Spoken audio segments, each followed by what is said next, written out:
Hello everyone, welcome to Bregma Beyond Basic BMS. Myself Dr. Amit Yadav from NIA Jaipur. मैं पढ़ाऊंगा संहिता अध्ययन 2 जिसमें सूत्र स्थान के चैप्टर 13 से 30 तक को मैं कवर करूंगा और आज हम सबसे पहले देखेंगे कल्पना चतुष्क के पहला अध्याय स्नेह अध्याय। स्नेह अध्याय कभी भी अकेले क्वेश्चन नहीं पूछा जाता है, इसके साथ स्वेद अध्याय के साथ ही क्वेश्चन पूछा जाता है। इसमें एक्सपेक्टेड क्वेश्चंस क्या क्या होते हैं, एमसीक्यू पूछा जा सकता है 1 या 2, एसएक्यू 1 पूछा जा सकता है, एलएक्यू 1 पूछा जा सकता है। एनसीएसएम सिलेबस के अकॉर्डिंग हम इसमें देखेंगे कि मस्ट नो कौन कौन से हैं, डिजायरेबल टू नो कौन कौन से हैं, नाइस टू नो कौन कौन से। इसमें से भी मस्ट टू नो जो होते हैं वो सबसे इंपॉर्टेंट होते हैं कि वो 90% ऑफ द क्वेश्चन उसी से पूछा जाता है और डिजायरेबल ऑफ नो से कभी कभी क्वेश्चन पूछा जाता है। तो हम देखते हैं विस्तृत अध्ययन। अब स्नेहन पंचकर्म की पूर्व कर्म चिकित्सा है। शरीर में स्निग्धता, विषयंदन, मार्दवता, कोमलता और उत्प्लेद उत्पन्न करने वाली क्रिया को स्नेहन कहते हैं। इस अध्याय में भगवान आत्रेय पुनर्वसु ने महर्षि अग्निवेश के 25 प्रश्नों के उत्तर दिए हैं। यह कल्पना चतुष्क का पहला अध्याय जैसे मैंने आपको पहले बताया है। अब देखते हैं पहला क्वेश्चन क्या किया था अग्निवेश ने भगवान आत्रेय से। उन्होंने पूछा था कि स्नेह की कितनी योनियां होती है। भगवान आत्रेय ने उसका उत्तर दिया था कि स्नेह की 2 योनियां होती हैं, पहली स्थावर और दूसरी जांगम। स्थावर में क्या होता है, जो प्लांट ओरिजिन होता है, जो हमें प्लांट से प्राप्त होता है उसे स्थावर कहते हैं और जो हमें एनिमल से प्राप्त होता है उसे जांगम कहते हैं।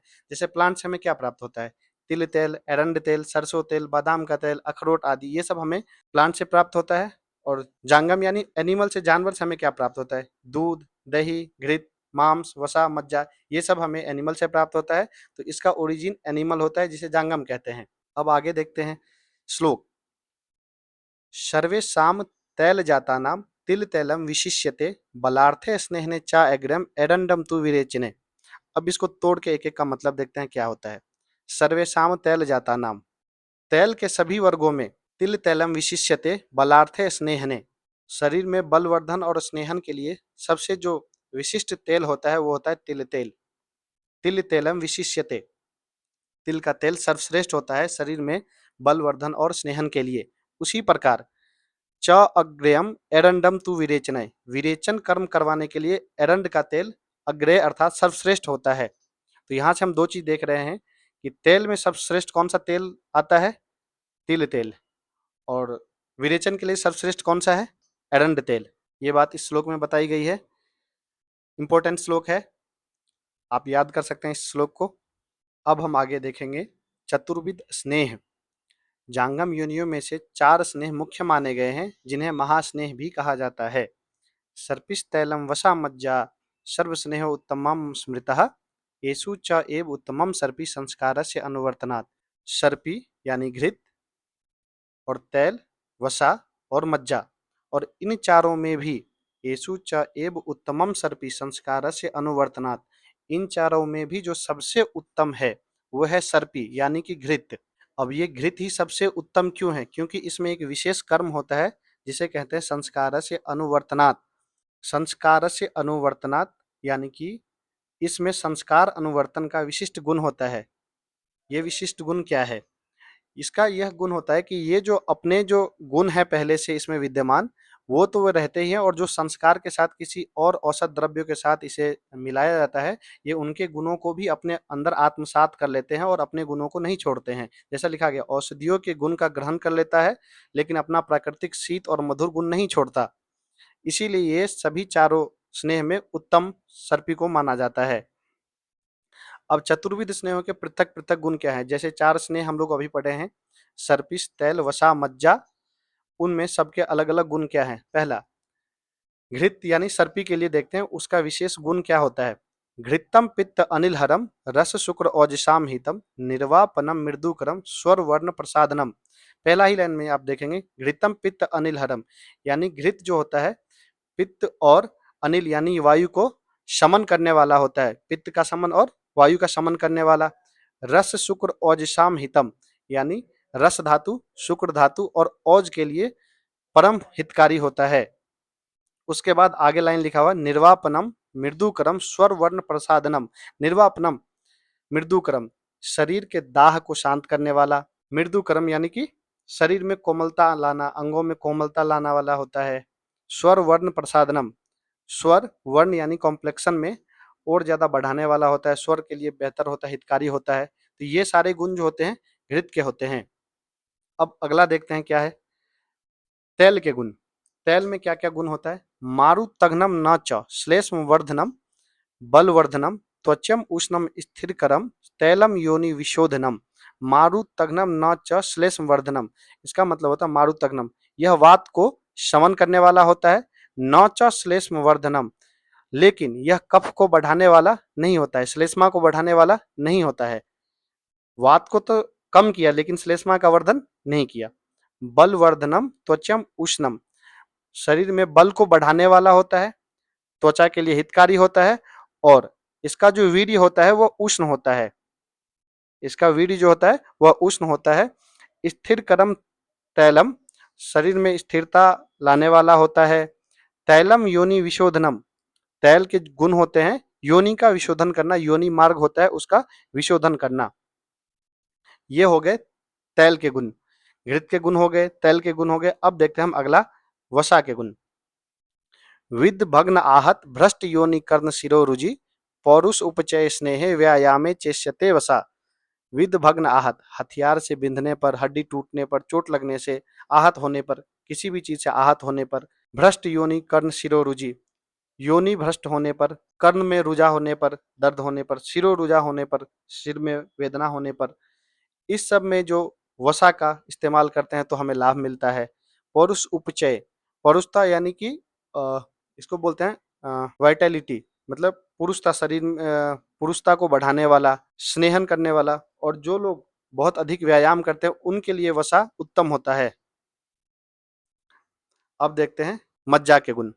बल शुक्र रस श्लेष्म मेदो मज्ज विवर्धन मज्ज विशेषतो स्थानाम च बलकृत स्नेहने हितः।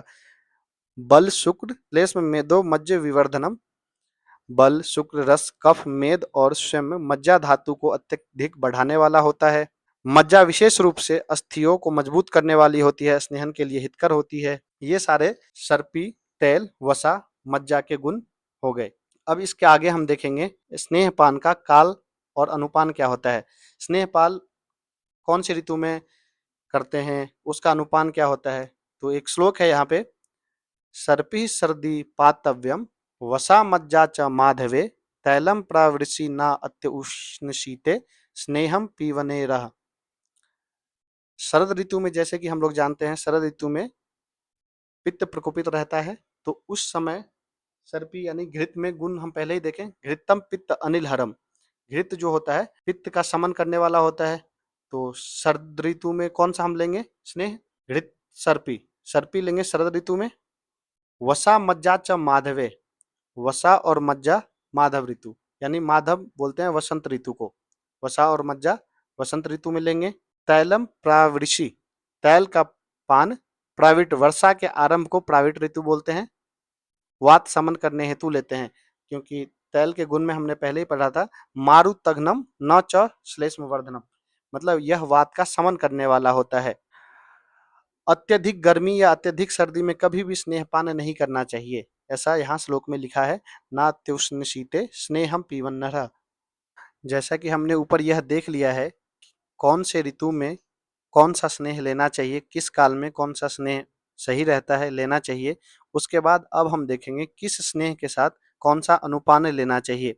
जैसा कि श्लोक में लिखा गया है, जलम उष्णम घृतम पेयम युषस्तैल अनुशस्यते वसा मज्जास्तु मंडः स्यात् सर्वेश ऊष्मनम था अम्बुवा। जलम उष्णम घृतम पेयम, इसका मतलब हुआ घृत स्नेह के साथ हमेशा उष्ण जल ही लेंगे अनुपान में, और तेल के साथ अनुपान में यूष लेंगे, वसा मज्जा के साथ अनुपान में मंड लेंगे, और अगर हमें इन चारों में से कोई भी अनुपान नहीं मिला तो हमेशा हम उष्ण जल इस चारों स्नेह के साथ ले सकते हैं।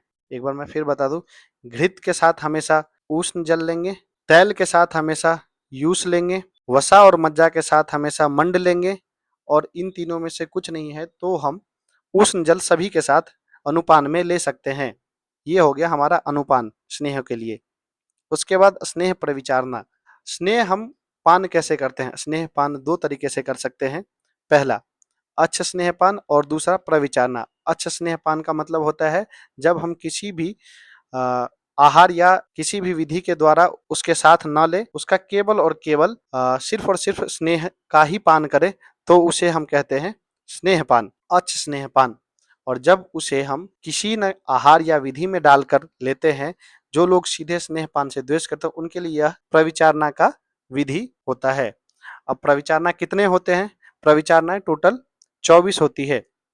स्नेह की प्रविचारणाएं 24 होती है। कौन कौन सी? ओदनश्च विलेपी च रसो मांसम पयोदधि यबागुः सुपशाको च युषः काम्लिक खडः सक्तो तिलपिष्टम च मध्यम लेहास्तथैव च भक्ष्य अभ्यंजनम बस्तिस्तथा च उत्तरवस्तयः गंडुसः कर्णतैलम च नस्तः कर्ण अक्षितर्पणम चतुर्विंशति अर्त्यता स्नेहस्य परिविचारणा। ओदन विलेपी मांस रस मांस पयोदधि आदि, यह जो 24 हैं प्रविचारणाएं कही गई हैं। ये नाम सारे के सारे आपको पता होनी चाहिए। स्नेहपान के लक्षण सम्यक लक्षण हो सकते हैं, हीन लक्षण हो सकते हैं, अतियोग लक्षण। अब पहला हम देखते हैं अस्निग्ध या हीन योग। पुरीशम ग्राथितम रुक्षम वायुर्प्रगुणो मृदुः पक्ता खरत्वम रोक्षम च गात्रस्य अस्निग्ध लक्षणम। पुरीशम ग्राथितम रुक्षम, पुरीश का मतलब होता है मल, ग्राथितम रुक्षम मतलब गांठदार और रूखा निकलना, मल का गांठदार और रूखा निकलना। वायुर प्रगुण, अपान वायु का अनुलोमन न होना, वायु का अनुलोमन न होना, जैसे गैस बना रहना पेट में ऐसे। मृदु पक्ता, जठराग्नि का मंद हो जाना। खरत्वम रोक्षम च गात्रस्य अस्निग्ध लक्षणम, शरीर और त्वचा में खुरदुरापन, ड्राइनेस, रूखापन रहना। स्नेह की मात्रा पर्याप्त नहीं थी, इससे यह पता चलता है अस्निग्ध लक्षणम, मतलब कि वह रोगी अस्निग्ध है, स्निग्ध नहीं हो पाया। अब आगे देखते हैं सम्यक योग।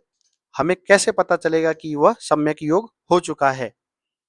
तो उसके लिए श्लोक में लिखा गया है वात अनुलोम्यम दीप्तो अग्निवर्चः स्निग्धम सम्मतम मार्दवम स्निग्धता चा अंगे स्निग्धा नाम उपजायते। वात अनुलोम्यम मतलब अपान वायु का अपने दिशा में अनुलोमन होना। दीप्तो अग्नि, अग्नि का दीप्त होना, जठराग्नि का प्रदीप्त हो जाना। वर्च स्निग्धम संहतम, वर्च का मतलब यहाँ होता है पुरुष, यानी मल का स्निग्ध होना और चिकना होना, स्निग्ध होना, चिकना होना और आसानी से निकल जाना, कोई उसमें रुक्षता या गांठदार नहीं होना। जैसा कि ऊपर हमने पढ़ा था कि मल में पुरुषम ग्राथितम रुक्षम, मल का गांठदार हो जाना, रूखा निकलना, ये सब जो है लक्षण हमें सम्यक योग में नहीं दिखेंगे। मार्दवम स्निग्धा चा अंगे, पूरे शरीर में कोमलता, स्निग्धता का आ जाना, ये सभी सम्यक स्नेहन के लक्षण हैं। वात अनुलोम्यम दीप्तो अग्निवर्चः स्निग्धम सम्मतम मार्दवम स्निग्धता चा अंगे, ये श्लोक आप याद कर सकते हैं। सम्यक स्निग्ध लक्षण बोलते हैं इसको। अब उसके बाद देखते हैं अति स्निग्ध लक्षण, मतलब कि बहुत ज्यादा स्नेह जितना देना चाहिए उससे अधिक स्नेह वो ले लेता है, तो उसमें क्या क्या से लक्षण दिखाई देते हैं। पहला पांडुता गौरवम जाड्यम पुरुषस्य अविपक्वता तंद्रा अरुचि उत्क्लेशः स्याद अति स्निग्ध लक्षणम। पांडुता गौरव जाड्यम, पांडुता का मतलब होता है शरीर में पीलापन बहुत ज्यादा, जिसको हम लोग बोलते हैं गुरुता आ जाना। जाड्यम मतलब जकड़न होना, शरीर में जकड़न भारीपन रहना, ये सब जब लक्षण दिखाई जाए तो हम बोलेंगे अति स्निग्ध लक्षण है ये।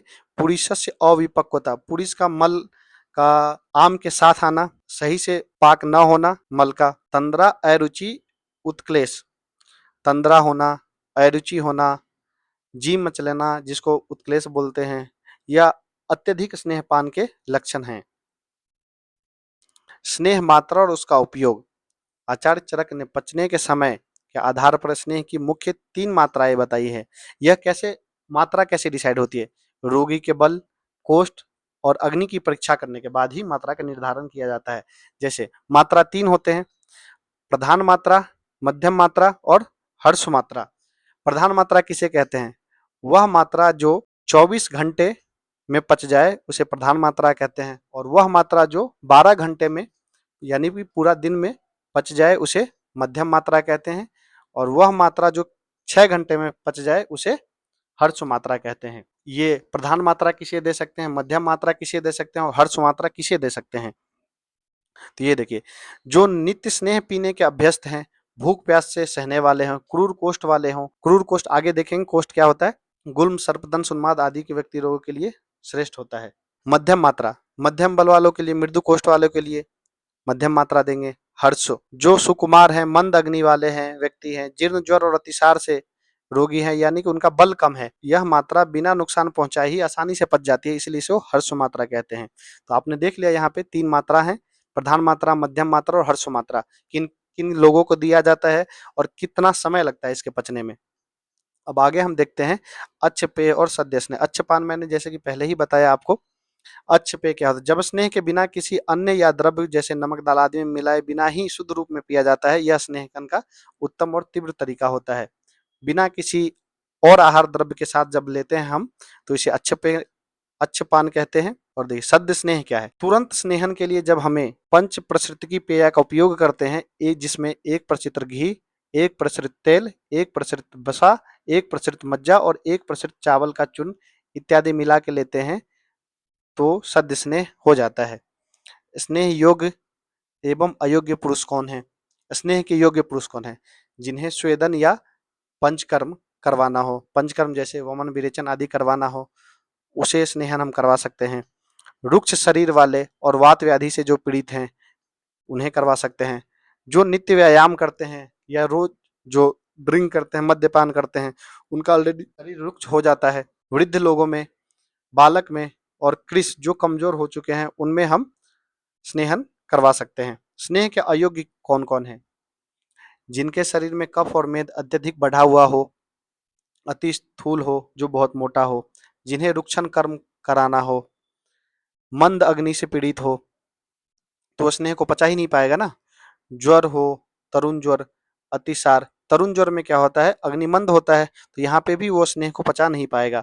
अतिसार में और आम दोष में, गर्भिणी स्त्री में, मूर्छा और प्यास से जो लोग पीड़ित हैं, उनमें हम स्नेह का इंडिकेशन नहीं करते हैं, कॉन्ट्रा इंडिकेटेड है। कोष्ठ परीक्षा। कोष्ठ परीक्षा कैसे करते हैं? मृदु कोष्ठ, मध्यम कोष्ठ और क्रूर कोष्ठ, यह 3 प्रकार के कोष्ठ होते हैं। मृदु कोष्ठ जिनमें पित्त दोष प्रधान होता है, इनमें दूध, दही या मट्ठा को गर्म पानी के साथ दे दे, तो इससे ही वो विरेचन हो जाता है। इन्हें 3 दिन में सम्यक स्नेहन हो जाता है। इन्हें हर्ष मात्रा देनी चाहिए। मध्यम कोष्ठ, मध्यम कोष्ठ वो होता है जिसका बल मध्यम होता है और सामान्य मात्रा में स्नेह पचता है, और इनमें स्नेहन 5 दिन में हो जाता है। क्रूर कोष्ठ वात प्रधान होता है, इन्हें मल त्याग करने में काफी कठिनाई होती है। इन्हें स्नेह की उत्तम या प्रधान मात्रा दी जाती है। प्रधान मात्रा पचने में कितना समय लग रहा था? ऊपर आपने देखा होगा 24 घंटे लगते थे इसके पचने। प्रधान मात्रा में, हर्ष मात्रा में 6 घंटे और मध्यम मात्रा में 12 घंटे। और इनमें स्निग्ध लक्षण आने में टोटल 7 दिन का समय लगता है। मृदु कोष्ठ में 3 दिन का, मध्यम कोष्ठ में 5 दिन का और क्रूर कोष्ठ में 7 दिन का। मृदु कोष्ठ में केवल और केवल दूध से ही विरेचन हो जाता है। मध्यम कोष्ठ में मध्यम जो औषध होते हैं उससे विरेचन हो जाता है, और क्रूर कोष्ठ में तीक्ष्ण द्रव्यों का उपयोग करने के बाद ही विरेचन हो पाता है, और इनमें 7 दिन का समय लगता है। अब देखते हैं स्नेह व्यापद एवं चिकित्सा। अविधि पूर्वक या गलत तरीके से जब हम स्नेहन करते हैं या ले लेते हैं, जैसे जो जो हमें बताया गया है कब स्नेह लेना चाहिए, किस ऋतु में लेना चाहिए, किस में नहीं लेना चाहिए आदि का ध्यान हम नहीं रखते हैं, तब जो उसके वजह से रोग उत्पन्न होते हैं, उन्हें बोलते हैं स्नेह व्यापद। जैसे देखिए, गलत तरीके से बिना भूख के, मल मूत्र का वेग रोक के या अजीर्ण में स्नेह लेने से 19 प्रकार के व्यापद उत्पन्न होते हैं, जैसे तंद्रा, उत्क्लेश, आधमान, बुखार, शूल, अरुचि आदि। और इसका चिकित्सा क्या? अगर स्नेह व्यापद हो गया तो उसको रोकेंगे कैसे, उसमें चिकित्सा क्या करेंगे? तो चिकित्सा है वमन, उल्टी कराना, स्वेदन, लंघन और रुक्ष अन्नपान। अब हम स्नेह व्यापद एवं चिकित्सा देखने के बाद मॉडर्न कोरिलेशन देखेंगे। आयुर्वेद में स्नेहन कर्म ओलिएशन थेरेपी का आधुनिक विज्ञान में लिपिड मेटाबॉलिज्म और बायोअवेलेबिलिटी ऑफ ड्रग से सीधा संबंध है। पहला, सॉल्युबिलिटी ऑफ टॉक्सिन्स। मानव शरीर में कई विषाक्त पदार्थ होते हैं जो लिपोफिलिक होते हैं। स्नेहन से ये लिपोफिलिक टॉक्सिन सेल्यूलर लेवल से पिघलकर गैस्ट्रोइंटेस्टाइनल ट्रैक्ट में आ जाते हैं, जिसे कोष्ठ कहते हैं, जिन्हें बाद में हम पंचकर्म द्वारा शोधन करके बाहर निकाल लेते हैं। जैसे शोधन कर्म में आता है वमन, विरेचन आदि द्वारा बाहर निकाल लिया जाता है। अब आता है absorption of fat soluble vitamins. जैसा कि हम जानते हैं घी और तेल ये सारे के सारे क्या है? फैट ही हैं। तो जो फैट सॉल्युबल विटामिन्स होते हैं, विटामिन ए, डी, ई और के, उसका एब्जॉर्प्शन बहुत तेजी से होता है। हमारे शरीर का सेल मेम्ब्रेन, नर्वस सिस्टम, ये सभी फॉस्फोलिपिड बाइलेयर से बनी होती है। जैसे हमारी सेल मेम्ब्रेन फॉस्फोलिपिड बाइलेयर की बनी हुई है। तो शुद्ध घी का सेवन करने से सेल मेम्ब्रेन रिपेयर करने और नर्वस सिस्टम का पोषण करने का कार्य करता है। अब ये पूरा चैप्टर समाप्त होने के बाद हम देख रहे हैं कुछ प्रीवियस ईयर क्वेश्चंस जो बहुत सारी यूनिवर्सिटीज में पूछे गए हैं। ये एमसीक्यूज हैं और ये एसएक्यूज हैं और ये एलएक्यूज हैं। कुछ इंपॉर्टेंट श्लोक हैं जो आपको याद होने चाहिए। ये कुछ एक श्लोक हैं, मैं ऊपर भी आपको बता देता हूँ जो इंपॉर्टेंट श्लोक्स हैं। एक तो ये श्लोक है, इंपॉर्टेंट श्लोक है ये श्लोक। इस श्लोक में भी सबसे इंपॉर्टेंट जो टर्म है वो है ये, जो घृत के लिए बताया जाता है, संस्कारस्य अनुवर्तनात्। घृत के गुण, तेल के गुण, वसा के गुण, मज्जा के गुण। इसमें से भी आपको वाइवा में बहुत बार पूछा जाता है घृत और तेल के गुण के श्लोक बता दो, तो आप सिर्फ और सिर्फ ये श्लोक बता के भी फ्री हो सकते हैं। तो आसान आसान से छोटे छोटे श्लोक हैं, याद कर सकते हैं। ये है, स्नेहपान का काल और अनुपान क्या होता है, ये श्लोक है। ये श्लोक नहीं भी याद हो तो भी चलेगा, लेकिन अगर श्लोक याद हो तो अच्छा इंप्रेशन जाता है। जैसे कि मैंने आपको पहले बताया, किसी क्वेश्चन में अगर आप ये लिख रहे हैं और श्लोक के साथ लिख रहे हैं तो अच्छे नंबर मिलने की संभावना अधिक होती है। ये है अस्निग्ध लक्षण, सम्यक स्निग्ध लक्षण याद होना चाहिए। अति स्निग्ध लक्षण, ये सब कुछ श्लोक थे जो इम्पोर्टेंट थे, जो आपको याद होना चाहिए। और अगर आपको ये पीडीएफ चाहिए तो आप हमारे टेलीग्राम चैनल से जुड़ सकते हैं, जिसका डिस्क्रिप्शन नीचे दिया गया है। और आप हमें इंस्टाग्राम पे फॉलो भी कर सकते हैं, जिस पीडीएफ में आपको पूरी जानकारी है, एक एक क्वेश्चन का आंसर है, हर चीज़ है जो आपको चाहिए। और इस वीडियो के बाद हम अगले वीडियो के साथ मिलते हैं श्वेत अध्याय के लिए। Thank you.